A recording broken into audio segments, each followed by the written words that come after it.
naga miyamna UNC bu adup ki mati respect torami tha wakna khalami makhoi leibagi damakta ekhoi bu mi na respect tori bani ko haina yam wakna ima ipa gumna khalami adubu hojik praja mayam asina UNC bu sauri bagi maram se chumme ba saupam thoeba maram di praja miyam se leiram da batar ga di UNC su leiram da ba yaiba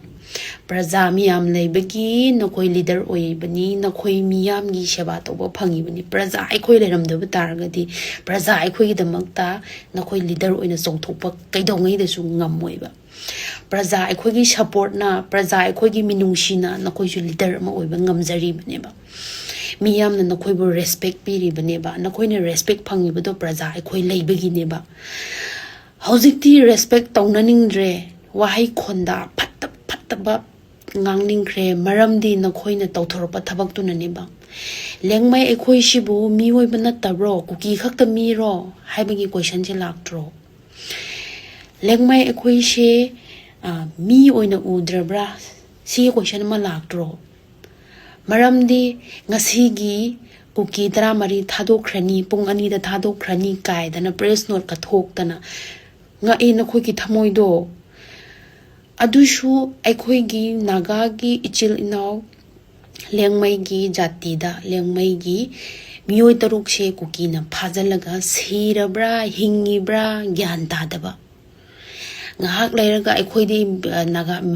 naga gi taru aikoi gi khutta leite aikoi di khangde aikoi di phade amuka haiba machin thiba ngahak ki nongmana ama haiba tum tawraga leiba adugi mathakta ngasi je kuki taramari dudi thadokani hena press no thokpa asi karamba miyoina yengaga leiba ngamgadabano ba ishor kayamuk khangshanu ishor kayamuk kishanu bako asi jidi kanana shu yaroiba maramdi phagriba midu ichil inauni maran leiba mi nateba maran leiba makhutta khulai pairaga drug purambagi phaba oishunu phuba oishunu ba su shawriba adu maran chunglai leitaba mi bu phagi budu makhoina han phabagi ekhoi shu adu amuka exchange tawba yana nga hena kuki ichil ina bu phagi baniba kuki bu naga sing na phagi budu makhoi bu hatlage makhoi bu phurage makhoi bu laknarage makhoi bu wahlage na phagi banateba phagi bagi maram se kuki na naga bu hana phabagi damakta adu hayeng mu lawthokpa yananga exchange tawba yananga gi upai leitabadagi naga singna kuki bu phagi baniba hojik phawda chak cha halaga ningthina tum halaga leye haibagi miyamna aikoi de exchange tawnanga gi ready da ngai bani haina open na hairi dana aduga kari no hoji UNC na aikoi naga gi di shirabra hingibra khangdringaida I pau kai su haidringaida kuki gi mitra mari thadokani haidana thopasi nakoi papu gani go mashi praja miyam ni shu yaroi naga du gi taseng ba khangdri phawbadi kuki gi miyam tramari do thadok yaro hebisi praja miyam gi kholaw ni ba ai nate ba praja miyam joji penadre ba UNC da respect tormo so loi mangkhre maramdi praja mayam gi awashi udreba praja naga gi mi taruk tu di huinaw gumna ubagi moong neba phangashu yai phangdrashu yai makhoi di haidana khanbagi moong neba kuki duna sana diamond makhoi bu thadok dragadi ekhoi da kari mangjabano makhoi da thadok dragadi ekhoi si shikhrani haibagi type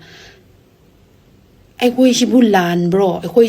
naga si bulan bro naga na phagi bro makhoi na hana phagi bagi adugi exchange tawba yana ngai gi damakta phagi banatro naga na makhoi bu hat ker na hat thiba yari na han na ron ja sinaram ba yaina sinadri bagi maram si ekhoi gi mi taruk da thadorok pataraga di ekhoi su thadokani haibagi proof to piri dana ekhoi di